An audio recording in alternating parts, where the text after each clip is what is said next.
The first time Emily Parker met Daniel Lewis, she noticed nothing remarkable about him.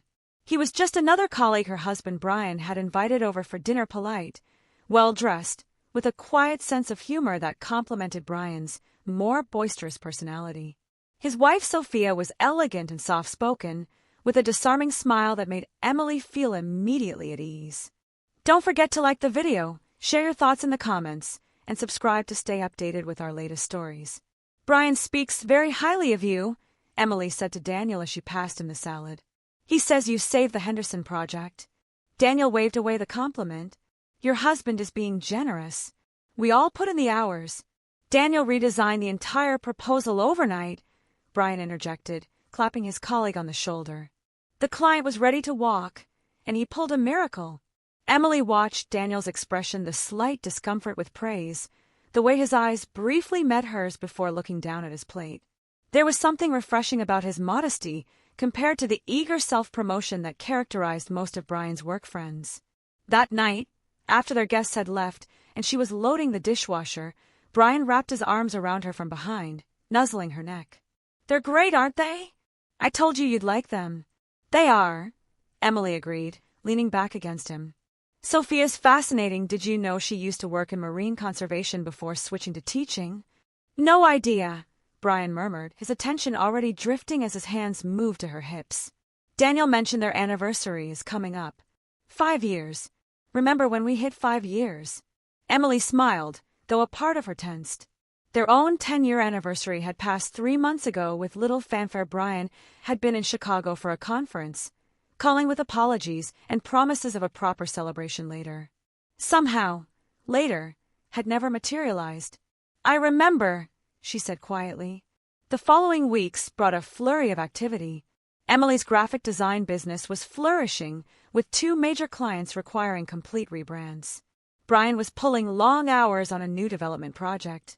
Their conversations became functional exchanges of information: who would pick up groceries, whether the plumber had called back, reminders about upcoming commitments.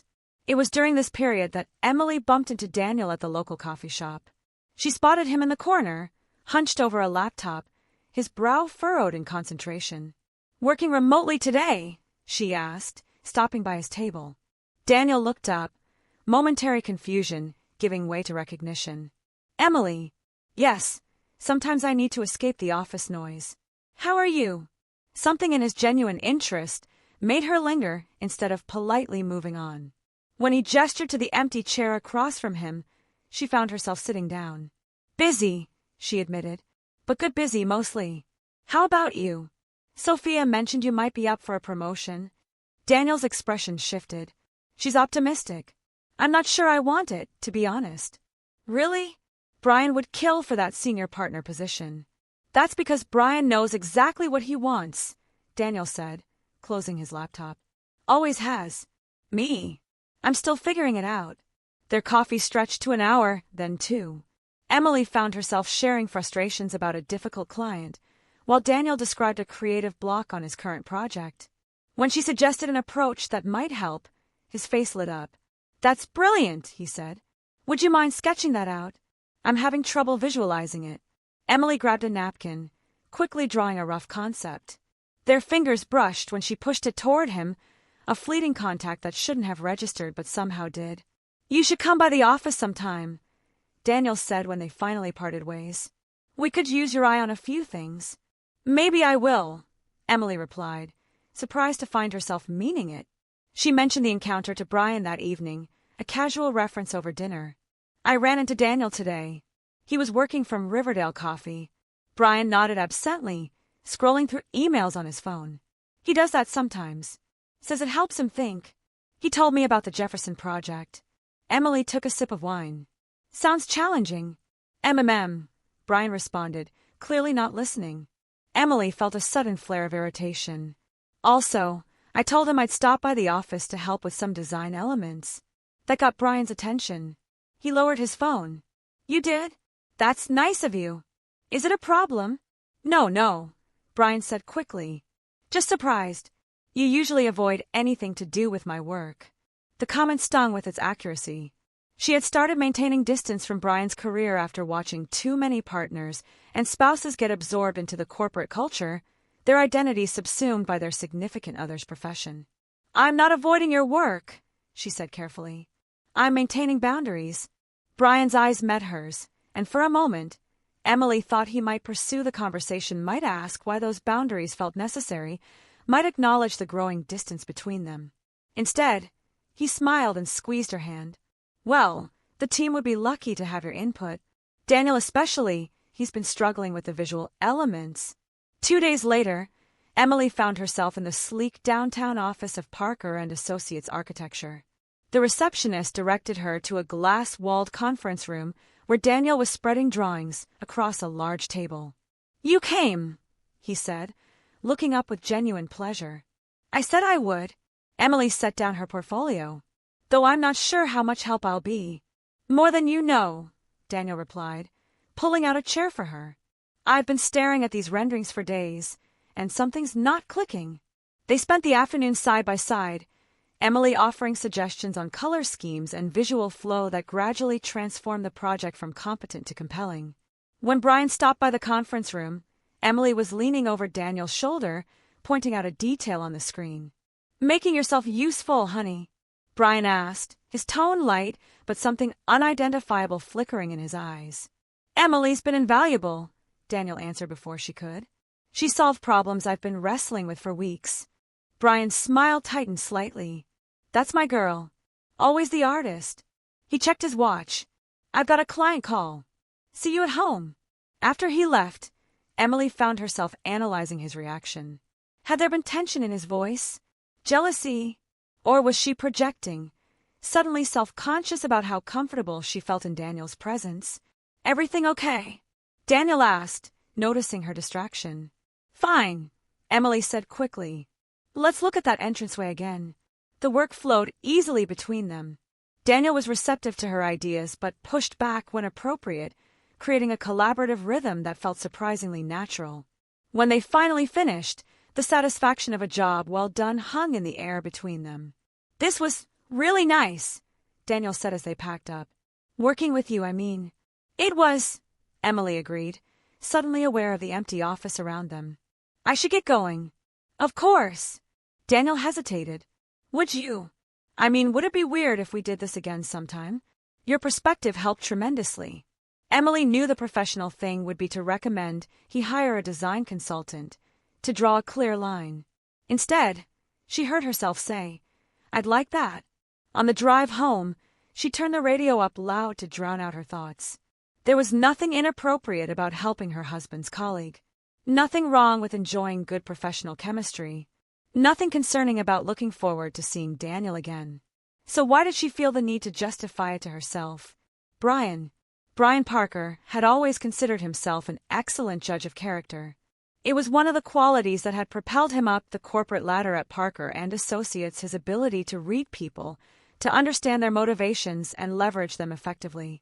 But lately, he found himself second-guessing his perceptions. Take Daniel Lewis. When Brian had first advocated for hiring him 3 years ago, he recognized raw talent that needed the right environment to flourish. Daniel wasn't as aggressively ambitious as Brian, but his creative thinking and meticulous attention to detail complemented Brian's bigger picture approach. They made an excellent team. What Brian hadn't anticipated was Daniel's quiet charisma, the way clients leaned in when he spoke, the increasing frequency with which senior partners sought his input. Or the way Emily had looked at him that afternoon in the conference room, utterly absorbed in their collaboration. Brian stared at the ceiling of his home office, the quarterly reports forgotten on his desk. The image of Emily bending over Daniel's shoulder, her hand casually touching his arm as she pointed at the screen, replayed in his mind. Had there been something there, some current beneath the surface? Or was he manufacturing drama to distract from the gnawing dissatisfaction that had been growing inside him? His phone buzzed with a text from Jessica Winters, the firm's marketing director. "Still working on the Henderson pitch. I've got those demographics you needed." Brian typed back, "In my home office. Send them over." The response came quickly. "Could drop them by if it's not too late. I'm in your neighborhood for another meeting anyway."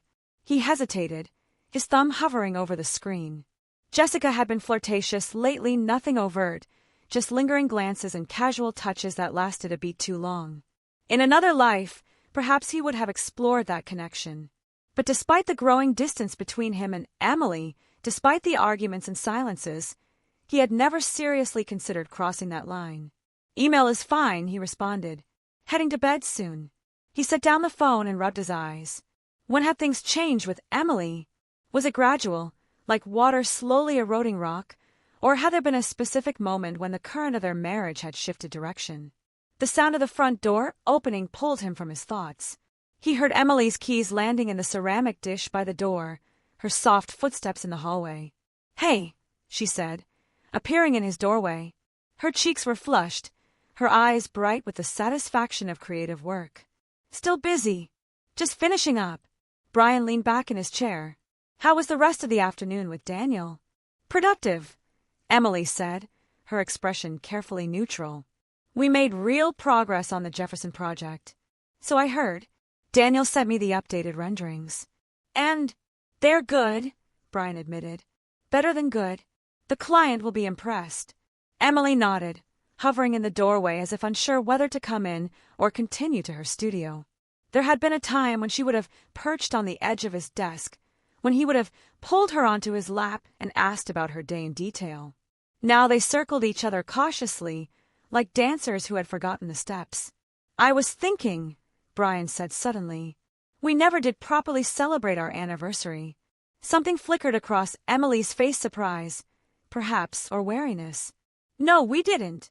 How about this weekend? I could make reservations at Tableau," her favorite restaurant, where they'd celebrated their engagement years ago. Emily's posture softened slightly. "That would be nice. And maybe after." Brian stood up, crossing to where she stood. "We could take a couple days, drive up to that bed and breakfast in the mountains. The one with the clawfoot tubs." Now Emily was definitely surprised. "You hate that place. You said it was pretentious and overpriced." "But you love it," Brian said simply, reaching for her hand. "And I love you." Emily's fingers entwined with his, but there was hesitation in her voice. "What's brought this on?" How could he explain the sudden urgency he felt, the certainty that something precious was slipping through his fingers? That seeing her with Daniel had awakened a fear he couldn't quite name. "Do I need a reason to want to spend time with my wife?" Emily studied his face for a long moment. "No," she finally said. "You don't." That night, making love felt both familiar and strange, comfort entwined with desperation. Brian found himself watching Emily's face, searching for signs that her thoughts might be elsewhere, then hating himself for the suspicion. Afterwards, as she drifted to sleep beside him, he stared into the darkness, his mind racing. The truth was, Brian Parker was afraid. Not of Daniel Lewis specifically, but of what he represented: someone who shared Emily's creative language, who could engage with parts of her that Brian had always admired but never fully understood. Someone who seemed genuinely interested in her thoughts, not just her beauty or her support. Had he taken Emily for granted? The question wormed its way into his consciousness, uncomfortable but insistent. He thought back to their early days, the way he pursued her relentlessly, convinced she was the most fascinating woman he'd ever met. When had he stopped asking about her projects, stopped sharing his own dreams and fears? When had their conversations devolved into logistics and schedules? His phone buzzed again on the nightstand. Another text from Jessica, document sent. "Let me know if you need anything else. Anytime." Brian turned the phone face down without responding. The weekend getaway with Emily couldn't come soon enough. He needed to reconnect with his wife, to remind them both why they had chosen each other in the first place. But a treacherous voice in the back of his mind whispered that it might already be too late. Sophia Lewis was accustomed to being underestimated. With her delicate features and soft-spoken manner, people often mistook her quietness for passivity, her thoughtfulness for indecision. What they failed to recognize was her capacity for keen observation, her ability to see patterns others missed. So when Daniel mentioned casually over breakfast that he'd be working with Emily Parker on the Jefferson project, Sophia noticed the slight change in his voice, the way his eyes remained fixed on his coffee. "Brian's wife?" she asked, maintaining a neutral tone. "I didn't realize she was involved with the firm." "She's not officially," Daniel replied, glancing up. But she's a talented designer, and we needed fresh perspective on the visual elements. Sophia nodded, filing away the information without comment. She had liked Emily at dinner, found her intelligent and genuine in a way many of the firm's spouses were not. But Sophia had also recognized something in Emily that perhaps Emily herself didn't see. A quiet restlessness, a hunger for connection that her marriage wasn't fulfilling. It reminded Sophia of herself 5 years ago, before she'd made the difficult decision to leave her career in marine conservation. The choice still troubled her, sometimes the surrender of work that had given her purpose, the financial dependency that resulted. Daniel had never pressured her. In fact, he'd encouraged her to keep her position. But the constant travel had taken its toll, and teaching science to middle schoolers offered stability that her previous job couldn't. Still, there were moments when Sophia wondered about the woman she might have become on a different path. When the 7th grade classroom felt too small to contain her dreams. When Daniel came home brimming with excitement about a new project, while her days blurred together in repetitive sameness. "Do you miss it?" she asked Daniel now, the question arising unbidden. He looked up, confused. "Miss what?" "The freedom. Before marriage. Before commitments." Daniel set down his coffee. "Where is this coming from?" Sophia shrugged, unwilling to voice her nebulous concerns about Emily Parker. "Just thinking.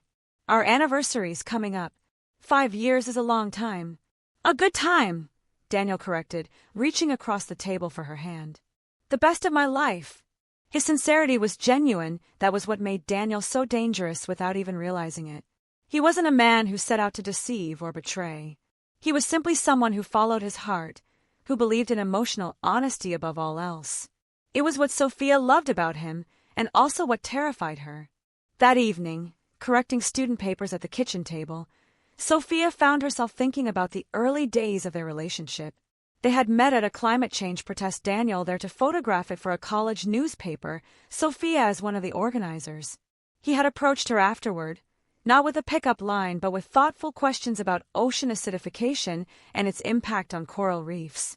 3 dates later, he had confessed that he'd researched marine biology extensively before their second meeting, wanting to understand her passion. That was Daniel throwing himself wholeheartedly into whatever captured his interest.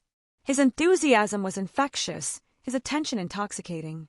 Sophia wondered if Emily Parker was experiencing that focused interest now, if she recognized the danger in it. Her phone chimed with a text from Daniel, working late on Jefferson. "Order without me?" Sophia stared at the message, analyzing the words for hidden meanings, then chastised herself for the paranoia. Daniel had always worked late when a project grabbed him. There was nothing unusual about that.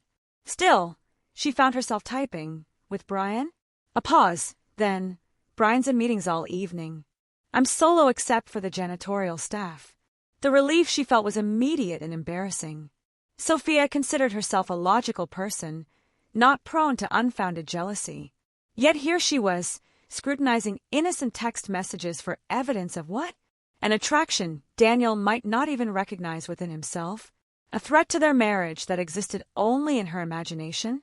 She resolved to invite the Parkers over again, to observe Daniel and Emily together, to determine whether her instincts were justified or merely the product of her own insecurities. "Dinner tomorrow," she texted to Emily impulsively. The response came quickly. "Would love to, but I have client meetings until late." Rain check. Sophia frowned at the screen. Was Emily avoiding her? Or was this perfectly innocent, the busy schedule of a woman running her own business? "Of course. Let me know what works for you." That night, when Daniel finally came home, his eyes were bright with the satisfaction of creative breakthrough. He dropped his bag by the door and came straight to her, wrapping his arms around her waist and burying his face in her neck. "I missed you," he murmured against her skin. Sophia closed her eyes, letting herself sink into the familiar comfort of his embrace. This was real, she told herself. This connection, this history, this love built on years of shared experiences. Whatever attraction might be developing between Daniel and Emily, it couldn't compare to what she and Daniel had built together. Could it? Later, lying beside Daniel in the darkness, Sophia turned toward him. "Are you happy?" she asked, her voice barely above a whisper. Daniel rolled to face her, his expression serious in the faint light from the window. Where is this coming from? First this morning, now this. Just answer the question. He was quiet for a long moment, and Sophia felt fear twist in her stomach. Then he reached out, tucking a strand of hair behind her ear with gentle fingers. I'm happy with you, he said simply.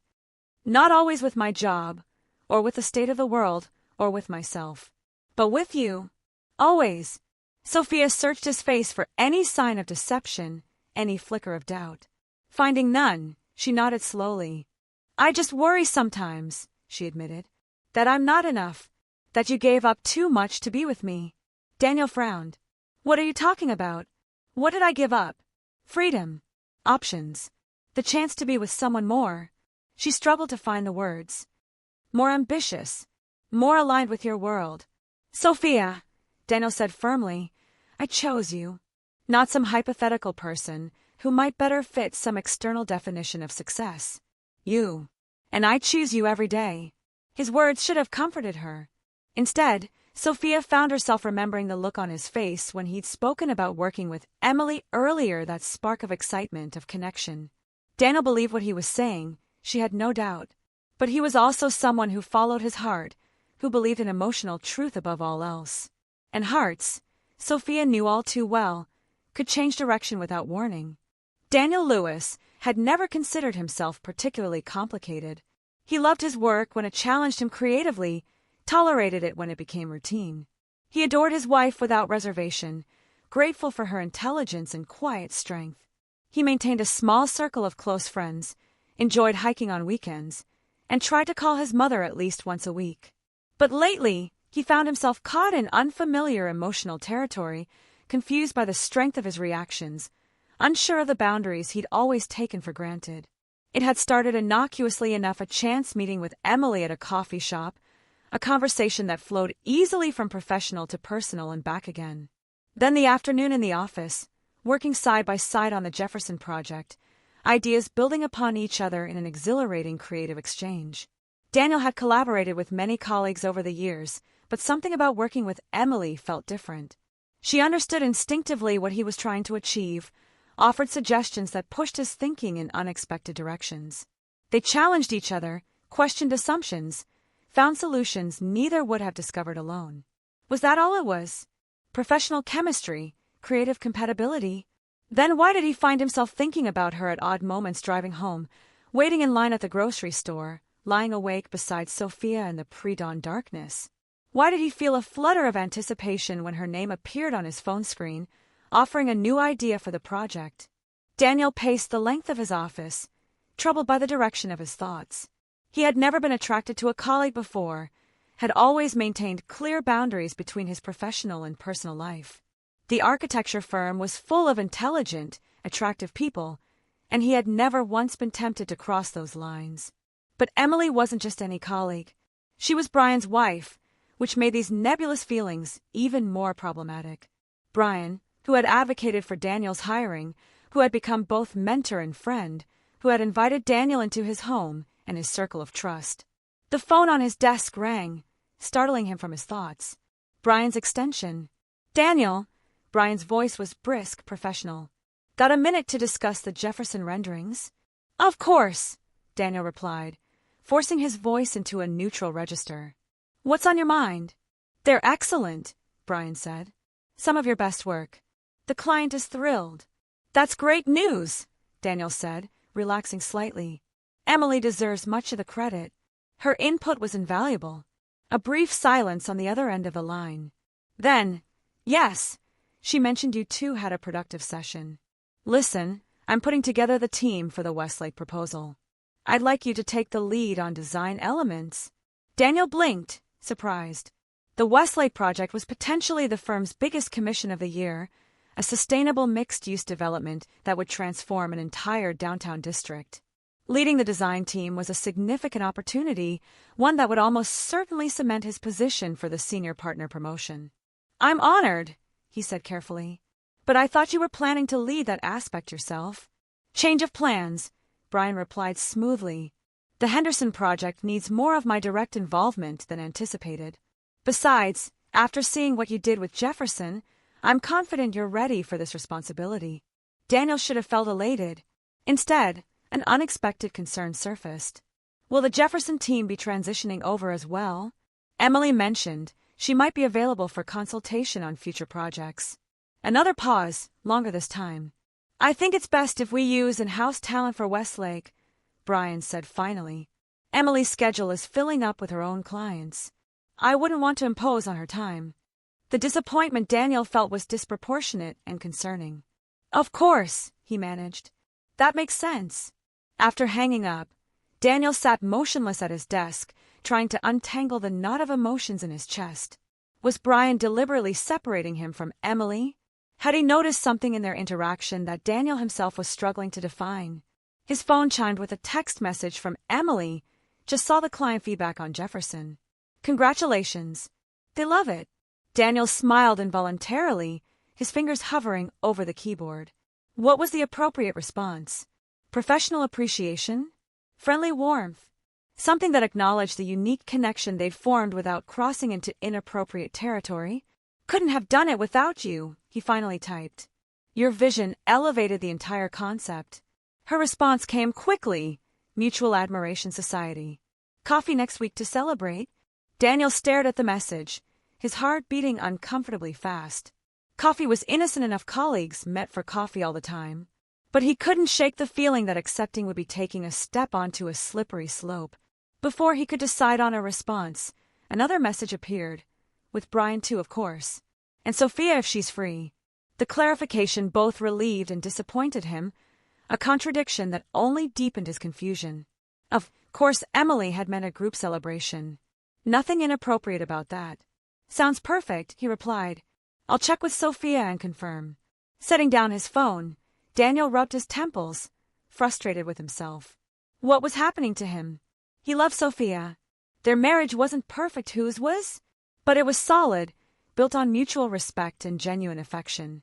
They had weathered challenges together, supported each other's dreams, created a life that felt meaningful and true. Was he really willing to jeopardize all of that for what? A creative connection with a woman who was married to his friend and colleague? A fleeting attraction that might be nothing more than a response to feeling truly seen and understood professionally? Daniel picked up a framed photo from his desk, he and Sophia on their honeymoon, both sunburned and laughing as they stood on a volcanic beach in Hawaii. The happiness in their faces was unmistakable, the love between them palpable even through the glass. That night, he made a decision. He would maintain a strictly professional relationship with Emily. He would accept Brian's offer to lead the Westlake design team and pour his creative energy into making it exceptional. He would focus on his marriage, on rekindling the spark that had seemed to dim in recent months. As he drove home, Daniel felt a sense of resolution, of clarity restored. The strange emotional turbulence of recent weeks would pass. He would ensure it. But when he walked through the front door and found Sophia sitting at the kitchen table, her expression troubled as she looked up from her phone, his certainty wavered. Everything okay? He asked, setting down his keys. Emily Parker just texted me, Sophia said, her voice carefully neutral. Asking if we'd like to have dinner next weekend. Apparently you're all celebrating the success of the Jefferson project. Daniel felt a flicker of unease. I was going to mention that. Emily suggested coffee, and I said I'd check with you. Coffee became dinner. Sophia's dark eyes studied his face. And when did you speak with Emily about this? We texted briefly this afternoon, Daniel said, aware that his pulse had quickened. About the client feedback. Sophia nodded slowly. I see. It's just a professional celebration, sophomore. Nothing more. She looked at him for a long moment, her expression unreadable. Then she set down her phone. I know, she said quietly. That's what worries me. Emily sat at her desk, staring at the email from a potential client at boutique hotel looking to rebrand, but the words blurred before her eyes. Instead of focusing on the opportunity, her mind kept drifting to the dinner planned for Saturday night. 4 days away. 4 days until she would see Daniel again. The thought brought a complex mixture of anticipation and guilt that she'd been unable to shake since their collaboration on the Jefferson project. Every time her phone chimed with a text message, she hoped it might be from him. Every design challenge that crossed her desk made her wonder what insights Daniel might offer, how their creative energies might combine to solve it. This wasn't like her. Emily Parker had always prided herself on her professional boundaries, her emotional self-sufficiency. She loved Brian, had chosen him deliberately, had built a life with him over 10 years of marriage. Whatever this fixation on Daniel was, she needed to get it under control. Her phone rang, Brian's name flashing on the screen. "Hey," she answered, forcing brightness into her voice. "What's up?" "Just checking if we're still on for lunch," Brian replied. "I can be at Rosemary's by 12:30. Emily glanced at the clock, startled to see it was already past noon. "Yes, of course. I'll head over now. Everything okay? You sound distracted." "Just deep in a project," Emily said, closing her laptop. "I'll tell you about it over lunch." Rosemary's was their regular spot, a small bistro halfway between her home office and the firm. As Emily walked the familiar route, she felt a wave of affection for the predictable rhythm of their lives. Thursday lunches whenever both their schedules allowed, Sunday morning bagels from the corner bakery, quiet evenings when they'd work side by side in comfortable silence. When had that comfortable predictability started feeling like stagnation? Brian was already seated at their usual table when she arrived, scrolling through emails on his phone. He looked up as she approached, his face softening into a genuine smile. "There she is," he said, standing to kiss her cheek. "I ordered your usual salad." Emily slid into her seat, touched by his thoughtfulness, even as a small part of her chafed at the assumption. What if she'd wanted something different today? "Thanks," she said, unfolding her napkin. "How's your morning been?" "Productive," Brian replied, setting aside his phone. "I've been finalizing the team assignments for Westlake. Daniel's taking lead on design elements."